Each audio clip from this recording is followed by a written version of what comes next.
ભારત માતા કી જય. ભારત માતા કી જય. અદ્ભુત દિવસ છે આજનો. ઈસવીસન પૂર્વે 325 આપણે બધા જાણીએ છીએ એવા ચાણક્ય બીજા 2300 વર્ષ પછી જે નવા ચાણક્ય પાક્યા, બીજા ચાણક્ય, એવા આપણામાંથી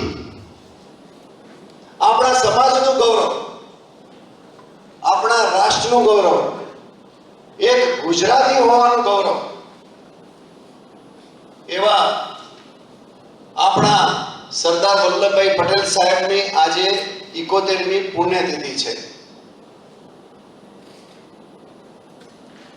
એક વ્યક્તિનું જીવન એ વ્યક્તિ હોય છે ત્યાં સુધી પૂરું થતું નથી. એનું જો ઉત્તમ ઉદાહરણ હોય તો સરદાર વલ્લભભાઈ પટેલ છે. આજે ફિઝિકલ ઉપસ્થિતિ નથી, પણ એમના વિચારો, એમના કાર્યો સમગ્ર રાષ્ટ્રને પ્રેરણા આપે છે. એનું હયાતી નહીં હોવા છતાં પણ એ આપણા વચ્ચે બહુ જ વિરાટ સ્વરૂપે વિરાજમાન છે. એવા સરદાર સાહેબના નામ ઉપરથી, સરદાર સાહેબની પ્રેરણાથી બનેલું આપણું સરદાર ધામ, સરદાર ધામના આજની જીપીબીઓની 6ઠ્ઠી વિંગના કેપ્ટન શ્રી ઉત્પલભાઈ, આ ઉત્પલભાઈનો તમને આજે મળ્યો એટલે હું તમને થોડી વાત કરી લઉં. આ ઉત્પલ છે ને, એના સાથે મેં બાળપણ વિતાયેલું છે. બાળપણ શબ્દ વાપરું છું કે જ્યારે હું ચડ્ડી પહેરી ફરતો હતો. ઉત્પલ સુંઢિયાનો વતની છે. ભાવિનભાઈ ક્યાં ગયા? તમને સરપ્રાઈઝ થશે. તમે જે રીતે ઉત્પલને ઓળખો છો એના કરતા વધારે સારી રીતે ઓળખો છો. ઉત્પલ સાથે અમારી ધરોઈ કેનાલમાં સાથે નાયા પણ છીએ.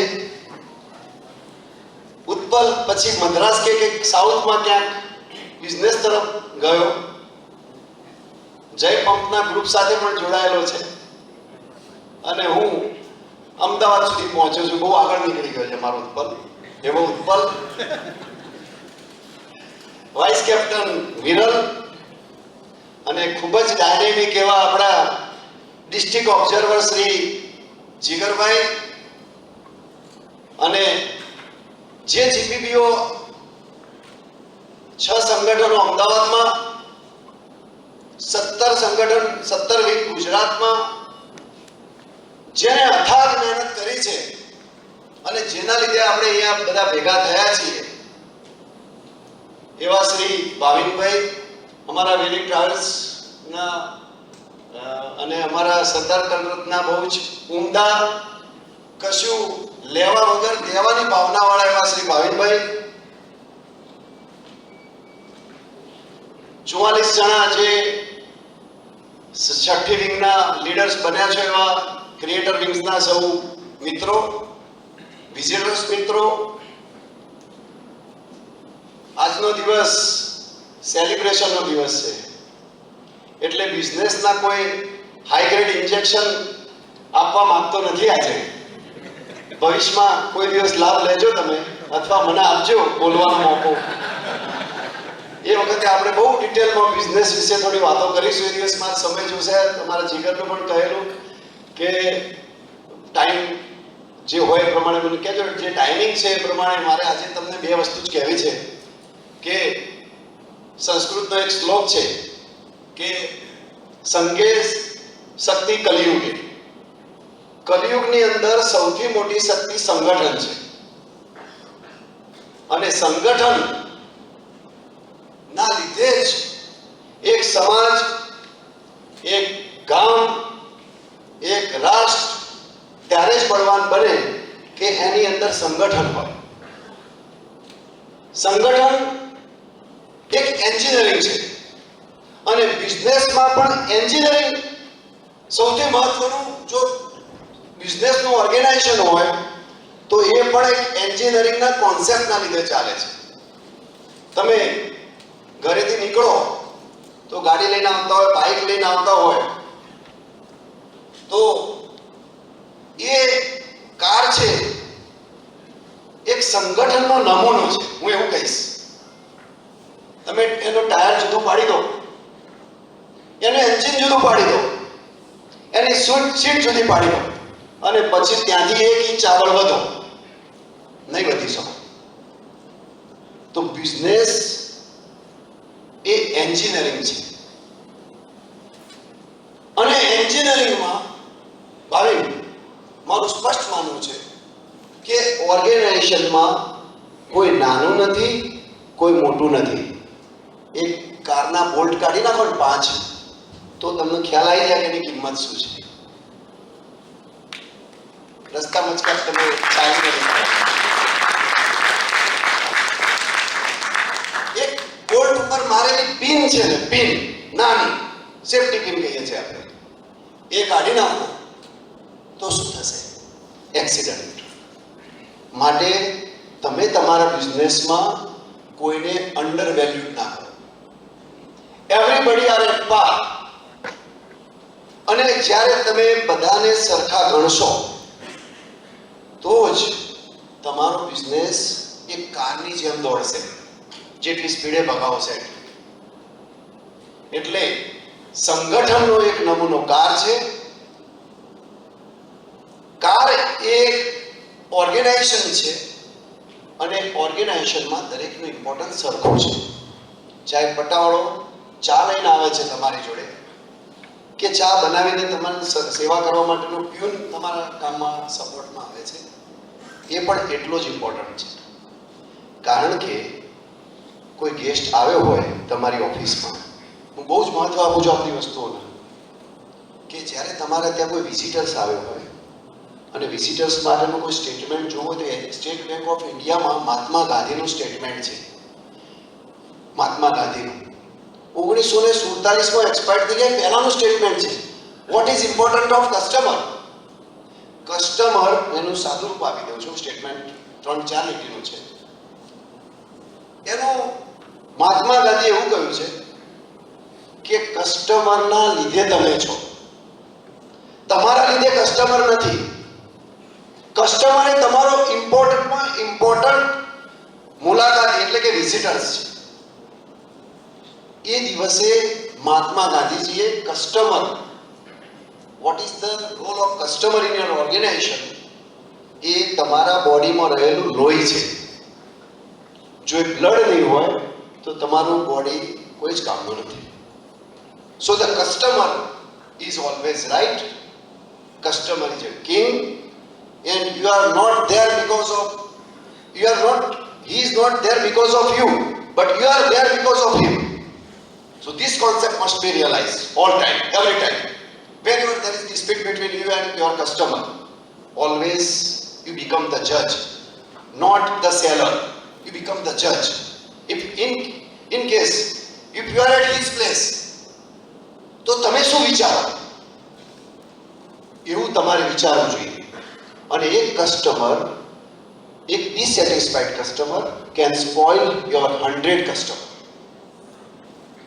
and 10 satisfied customer can lead 50 customer. 10 means એક કસ્ટમર સારું તમે સર્વિસ આપશો 10 કસ્ટમરને તો તમને 50 કસ્ટમર મળશે, એટલે કે 5 કસ્ટમર નવા આવી શકે એના રેફરન્સથી. એની લાઈફની વાત કરું છું. પણ એક ખરાબ ઇમ્પ્રેશન લઈ ગયેલો કસ્ટમર તમારા 100 કસ્ટમરને રોકશે. કારણ કે જમાનો કોમ્યુનિકેશન મીડિયાનો છે. ફેસબુકમાં રિવ્યૂ નાખી દેશે કે ગૂગલમાં રિવ્યૂ નાખી દેશે તમારું ઓર્ગેનાઇઝેશનમાં, એટલે તમારું પૂરું થઈ જશે. બહુ ઇમ્પોર્ટન્ટ છે. એટલે આજે વાત કરવી હતી સંગઠનની. બિઝનેસ છે એટલે કસ્ટમરનું ઇમ્પોર્ટન્સ શું છે એ આજે મારે તમને કહેવું છે. અને ત્રીજું છે ફાઉન્ડેશન ઓફ રિલેશનશિપ. જે રિલેશનશિપ છે ને એ બિઝનેસનું ફાઉન્ડેશન છે. હું આજે એવું કહીશ ગર્વની સાથે કે હું આજે અપલિફ્ટ થયો છું બિઝનેસમાં અહીંયા સુધી. કંઈ બહુ વધારે નથી કામ, મને નથી લાગતું મેં કંઈ વધારે કામ કરી દીધું છે, પણ હું એવું કહીશ કે રિલેશનશિપ બહુ ઇમ્પોર્ટન્ટ છે. મારામાં ક્યાંક કમી છે એટલે આજે હું મુકેશ અંબાણી કે ટાટા બિરલા સુધી નથી પહોંચી શક્યો. આઈ રિયલાઇઝ, તમે પણ રિયલાઇઝ કરો કે આપણામાં શું ઉણપો છે. મેં હમણાં જ ભાવિનને કહ્યું કે આ 44 વિંગના ક્રિએટર જે ગ્રુપના મેમ્બર છે વત્તા બીજા જે પણ આપણા 850 મેમ્બર છે એ મેમ્બરનું એક લિસ્ટ બનાવો અને દરેકને એક ટાસ્ક આપો કે what is your dream four life. તમારું લાઈફમાં સપનું શું છે? એકબીજાનું કોપી પેસ્ટ કરાવ્યા કરો. સપના કોપી પેસ્ટ કરવાથી સપના અચીવ નથી થતા. એટલે 44 જણા મને એક શોખ છે એટલે એક સરસ એક ટેબ્યુલર ફોર્મમાં દરેકનું સપનું શું છે આપણે, જેથી તમે પોતે સેલ્ફ એસેસમેન્ટ કરી શકશો. એની મારે 1-to-1 મીટિંગ કરવી છે ભાવિન. 44 જણાનું જ મારે પછી 850 સુધી પહોંચીએ કે 44 જણા શું વિચારે છે એ જાણો.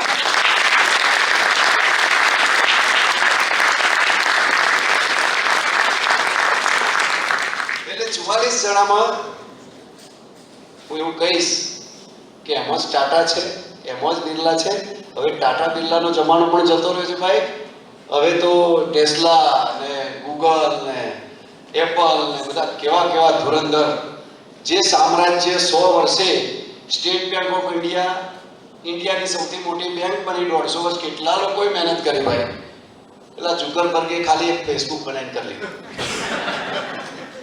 એટલે જમાનો ટેકનોલોજીનો છે. You driven with the technology. તમે જ્યાં પણ જાઓ તમારા બિઝનેસમાં ટેકનોલોજીનો ઉપયોગ કરો. સોશિયલ મીડિયા, એસઈઓ, એ પહેલા તમારું પોતાનું ઓર્ગેનાઇઝેશન કેવું હોવું જોઈએ, એક ડ્રીમ ઓર્ગેનાઇઝેશન હોવું જોઈએ કે જે કસ્ટમરનું ઇમ્પોર્ટન્સ સમજે, બધા રિયલાઇઝ કરે કે કસ્ટમરનું ઇમ્પોર્ટન્સ શું છે. આપણે વાત ઉભી રહી એક ટ્યુનનું મહત્વની વાત કરું છું. રિસેપ્શન ઉપર એક રિસેપ્શનિસ્ટ બેઠી હોય, કોઈ કસ્ટમર આવે, ઘણીવાર એવું બનશે કે તમે જ્યારે એક પ્લેટફોર્મ પર હશો તો વિઝિટર્સને તમે વધારે ટાઈમ આપ્યો ને ઘણીવાર એવું બનશે કે 2-4 વિઝિટર એડવાન્સમાં આવી ગયા, કોઈ મોડો આવી ગયો, એના લીધે મીટિંગ ડિસ્ટર્બ થાય ને બધું ચાલતું હોય, ત્યારે એ કસ્ટમરને સૌથી વધારે કોઈનો રોલ છે તો મારા મતે પ્યુનનો અને રિસેપ્શનનો છે. ભાઈ તમારું રિસેપ્શન ફેલ, તમારો પ્યુનનું service fail, your organization fail. ત્યાં બેઠો હોય અડધો કલાક ગેસ્ટ, ઘણીવાર એવું હોય એને થોડો ઈગો પણ હોય, કસ્ટમર છે ભાઈ, કસ્ટમર ઓલવેઝ રાઈટ. એને ઈગો હોય, એને ચા ના પાઈ, તમે એને કંઈક પૂછ્યું નહીં. ઘણા બધા જુદા જુદા જાતના ભાતના લોકો મળશે બિઝનેસમાં. એ જાતના અને ભાતના લોકોમાં તમારો બિઝનેસ કેમ કરી રહ્યો એ તમારી એક્સપર્ટાઇઝના આધાર છે. અને ડાર્વિને જેમ 15મી-17મી સદીમાં કહ્યું હતું ડાર્વિનનો ઉત્ક્રાંતિવાદ, એ બિઝનેસમાં સેમ ઉત્ક્રાંતિવાદ છે. ફિટેસ્ટ વિલ સર્વાઈવ, આ બીજું સૂત્ર છે. Fittest will survive. જે બિઝનેસમાં 5 જણા આઈટીનું કામ કરો છો, પણ જે સૌથી વધારે ફિટ હશે આગળ હશે અને જે ફિટ નહીં હોય એ પાછળ જતો રહેશે. Always fittest two survive. હંમેશા ફિટ રહો. ફિટનો મતલબ ખાલી ફિઝિકલ ફિટનેસની વાત નથી. તમારા ઓર્ગેનાઇઝેશનની વર્કિંગ સ્ટાઇલ, તમારા ઓર્ગેનાઇઝેશનનું કમિટમેન્ટ, આ બધા ઇમ્પોર્ટન્ટ છે. તમે પોતાની જાતના એમ્બેસેડર છો. તમે જ્યારે બિઝનેસને લીડ કરો છો ત્યારે તમે એમ્બેસેડર છો, તમારી ઓર્ગેનાઇઝેશનના એમ્બેસેડર છો. જેમ ભારતનો એમ્બેસેડર રશિયામાં રિપ્રેઝેન્ટ કરતો હોય તો એ રિપ્રેઝેન્ટેટિવ કહેવાય. ઇન્ડિયાની કોઈ પણ સ્ટેટમેન્ટ આપે એમ્બેસેડર તો that the official statement of that ambassador of that country. એવું જ તમારું છે. એટલે કસ્ટમર સાથે બોલવું, ચાલવું, એના સાથેની સભ્યતા, એને ફ્રેન્ડલી બનવું, અને સૌથી મોટું જોડાણ કસ્ટમર સાથે હાર્ટ ટુ હાર્ટ છે. કસ્ટમરને તમારો બનાવી લો. કસ્ટમર તમે છોડવો જ ના જોઈએ. આંખથી આંખ મિલાવીને વાત કરો અને આંખથી આંખ મિલાવીને કમિટમેન્ટ આપો. કે ભાઈ તારું આ કામ થઈ જશે, તમારા કોન્ફિડન્સ ઉપર એનું ડિસિઝન હોય છે કે તમે કેવા કોન્ફિડન્સથી એની સાથે વાત કરો છો. એટલે મને આજે ક્રિએટર વિંગનો આજે ઓપનિંગ સેરેમનીમાં મને આટલો ચાન્સ મળ્યો, મને કહેતા આનંદ થાય છે. અમારા બીકે પટેલના દીકરા સીએ, શું નામ? આનંદ, અમારા ઓડિટર, બરાબર, મારી લિસ્ટેડ કંપની છે એના ઓડિટર છે બીકે પટેલની કંપની. અને કદાચ તારા સાથે બહુ ઇન્ટરેક્શનનો ચાન્સ નથી મળ્યો, પણ જલ્દીથી મળશે ને, બધાના ક્રિએટર છે. પણ એમાં પણ મેં બહુ જ પ્રોફેશનલિઝમ, તમે પપ્પા વાત કરતા હોય તો કહેશે કે તમારા પ્રોફેશનલિઝમ હોવું જોઈએ, તો ટોટલ પ્રોફેશનલિઝમ હેન્ડ ઓવર કરેલું છે આખું બોર્ડને, કે જે ડિસિઝન લેવાની પ્રક્રિયા છે. તો સીએથી લઈને સીએસ, બિઝનેસની અંદર કપડાનું રેડીમેડના કોઈ બેન બનાવે છે ત્યાંથી લઈ કશું કામ નાનું નથી. આ પેલી ગુસી છે ને, GUCCI, એ બ્રાન્ડે તમારા જેવા લેડીએ શરૂ કરેલું છે.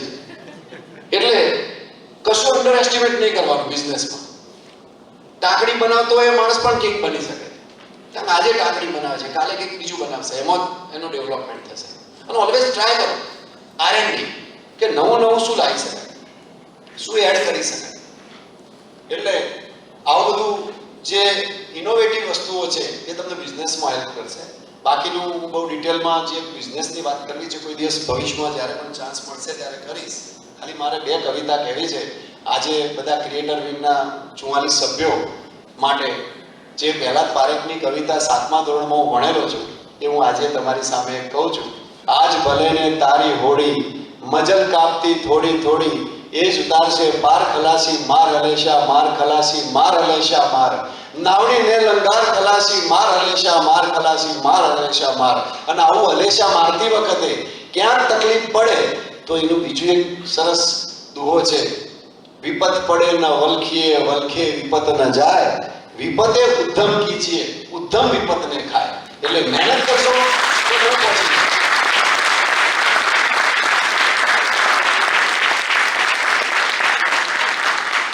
આ સાથે અમારા હોસ્ટેલના એક સ્વાધ્યાયી હતા, હું બીકોમ કરતો અને જોડે એ ભાઈ BA કરતા, BA ઇંગ્લિશ.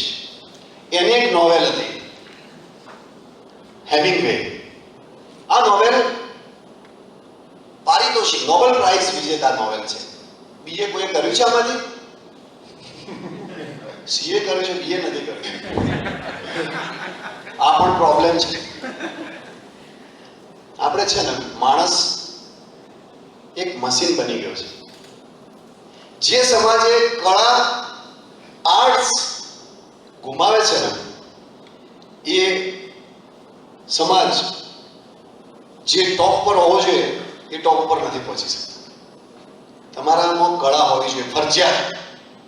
જે કળા હોય, ચાહે તમે સારા સંગીત વગાડી શકતા હોય, ચાહે કોઈ ઇન્સ્ટ્રુમેન્ટ વગાડી શકતા હોય, ચાહે કોઈ પેઇન્ટિંગ કરી શકતા હોય, ચાહે કોઈ એવરેસ્ટ શિખર મતલબ ટ્રેકિંગ કરી શકતા હોય, કંઈક ના કંઈક તમારામાં હોવું જોઈએ. અને don't spare your life only for business, you spare your life for yourself. તમારા માટે પણ લાઈફ જીવવી જોઈએ. 46 વર્ષની મારી ઉંમર છે, મને આજે અહેસાસ થાય છે કે મેં ઘણું ગુમાવ્યું છે. તમને બધાને લાગશે કે વીવી પટેલ અહીંયા આમ નથી, આમ બધું બરાબર છે. ખાલી બિઝનેસ ઇઝ નોટ એવરીથિંગ. તમારી પર્સનલ લાઈફ, પર્સનલ જિંદગી, તમારા શોખ, એને પણ ઇમ્પોર્ટન્ટ આપજો. 44 વર્ષની જગ્યાએ 54 વર્ષે અચીવ કરશો તો વાંધો નથી, 60 વર્ષ આપેલા છે. પણ spare for yourself, your family, your children. કારણ કે આપણે એક મશીન બની જઈએ છીએ જ્યારે બિઝનેસમાં આવીએ છીએ ત્યારે. સવારે 8 વાગ્યાથી ચાલુ કરીએ અને જરૂરી છે, હું નહીં કહું નહીં જરૂરી. તમારો ફોન ચાલવો જોઈએ, તમારા કસ્ટમર તમને એપ્રોચ કરવો જોઈએ. જે મોટું ઓર્ગેનાઇઝેશન ત્યાં એની સિસ્ટમ હોય કસ્ટમરને એડ્રેસ કરવાની, જે બનાવે તમે. પણ you spare and you manage your business, કે જેથી તમે પર્સનલ લાઈફ મેમ્બરશિપ માટે દોડશે તમારી પાસે. એવું એક સંગઠન બને ત્યારે હું માનીશ કે જીપીડીઓનો જે વિચાર હતો ભાઈ આપણો વખત પાટીદાર બિઝનેસ સમિટ અમે 2015માં હું ને ગગજીભાઈ બેઠેલા ત્યારે ભાવિન તમને કહેલું કે આપણા વિષય ઉપાડવાનો છે બિઝનેસનો. અને આજે આ વિચાર એક મૂર્તિમંત સ્વરૂપે જોઈ મને ખૂબ આનંદ થાય છે. સર્વને ખૂબ ખૂબ શુભેચ્છાઓ. 44 ક્રિએટર્સ લોકો, હું જ્યારે કંઈક બહુ મોટી ઉંમરનો થઈ જાઉં ત્યારે એકાદ જણ મારી જોડે આવશે કે હું આ બિઝનેસ કરું છું ને રિલાયન્સ જેટલો બિઝનેસમેન હશે, આ જીપીઓમાંથી કોઈ પણ એક મને મળશે તો મને એવું લાગે છે કે મારું જીવન સાર્થક થઈ ગયું છે. Thank you.